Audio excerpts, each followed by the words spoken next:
Pecha Kucha 135, Sherlock Holmes versus Dracula, and Hellblazer 8.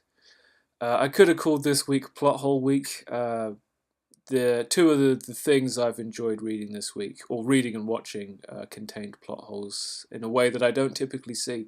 The first of which was the Mortal Kombat 11 plot run. I just watched all of the cutscenes on YouTube. Boss of the week is a god called Chronica who controls time and seeks to undo the soft reboot of the Mortal Kombat series that Raiden created by killing Liu Kang by basically bringing back old and new versions of certain characters. Her morality is questionable. There's a bit where future or current Jax sides with her to make sure his daughter never has to become a soldier and he doesn't have to go through the trauma of being brought back from the dead. It's interesting, if not a little forced. There's a strange bit in the middle of the plot where Kano betrays Sector, they're bad guys. Sector, his self-destruct is activated against his wishes and he blows up the good guys' bases. No explanation is given for this, and Kano doesn't even take the opportunity to be a smug bastard about it. It's one of those things that makes my eyebrows raised, not for the last time. And towards the end there's a bit where future Scorpion or present Scorpion dies in the arms of past Scorpion. And I feel like it's some kind of bizarre fan service. It's a very weird situation, especially since I think young Scorpion kills old Scorpion. And then decides to become a good guy in his place. Whatever, I still enjoyed it. But moving on. Sherlock Holmes versus Dracula. I didn't even realise this was published under DC. I get the distinct impression literature characters are fair use because there's a Marvel and a DC version of Dracula. According to this now. It starts with a Dr. Jekyll and Mr. Hyde retelling, but Dr. Jekyll is undead, and Sherlock Holmes beats him because we don't really want to dwell on this in a book that's supposed to be about Dracula, but that's how it starts. So the strange thing about this is it's literally Bram Stoker's Dracula meets Sherlock Holmes. You've got literally the cast of the book with Van Helsing and the American dude with his repeater rifle and all of them just coming to London, just how it happens in the book, but Sherlock Holmes happens to be there. The only interesting thing really about the narrative that is unexpected is that Mina Harker, who never becomes a vampire in the book, is a vampire and has kind of helps the good guys just so she can extricate herself from the plot. She's a far more interesting antagonist and character than Dracula himself, which is surprising. I also read a monstrously large collection of Hellblazer. The back of the book claims this is the end of the Ennis Dillon super run on the comic of 80 issues. They might have even started the comic.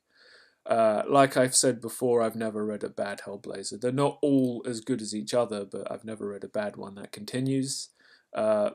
Constantine goes on holiday to America and gets caught in a trap by, I think the guy's called Baron Midnight. It's like a voodoo doctor.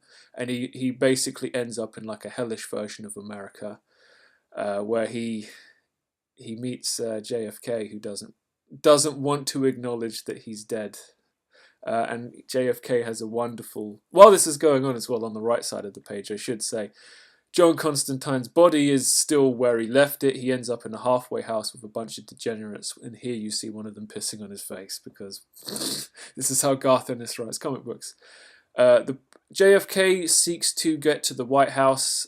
They get there and they find Abraham Lincoln there, except it's not Abraham Lincoln. It's Satan having fun with popular culture because he's that kind of guy.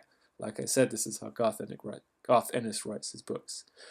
It's just fun seeing an evil Abe Lincoln. It's just in there because it was fun.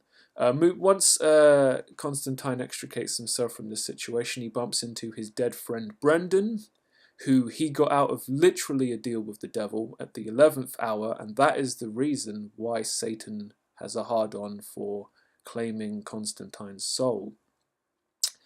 After that, Constantine's in the middle of doing a bunch of things. He sees a hooker on the street who he recognizes as someone from his past. He decides he's going to get her healthy again, gets into an altercation with the pimp who's actually not bad at the old martial arts. You can see him throat chopping Constantine there. While this is going on, a race war is about to start in Tower Hamlets because of some kind of BNP march, and altercations on both sides. Constantine is trying to help people in this, but he's got so much going on, he's mostly not involved with this. He does, however, order some heavies to beat up this pimp while he's trying to organize the rehab for this woman he used to know. And in doing so has a conflict of conscience, because he's become the thing he hates. He's the guy giving orders and stomping on the little man, but you know what? The guy does deserve it. While this is going on, Satan walks the land, finds Constantine, gives him back his lung cancer, orchestrates a string of events to get his ultimate revenge. They end up having an incredibly philosophical conversation about who Satan is and what he represents, before Constantine manages to weasel his way out of that. I'm not sure if he still has the lung cancer. And the trade paperback ends with a story about one of Constantine's former lovers in Ireland with her family, who have this rather complicated family reunion and falling out. There's actually no magic and there's no Constantine in this. It's a standalone issue. Very interesting just by the grounds that people are interesting, especially when they don't like each other.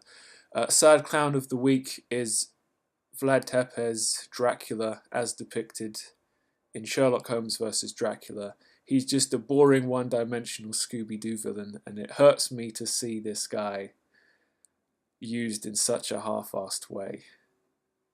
And I'm not particularly fond of how he's depicted in terms of art direction either. He's just this guy with long hair who occasionally has bat-like features. He's just ugh. And I know why they did it, because it makes sense, keeping with Bram Stoker's telling of the character that Bram Stoker created. But a little bit more flair would be nice in a DC publication, if you don't mind. That brings us to the end of Pecha Kucha 135, and I will see you next time.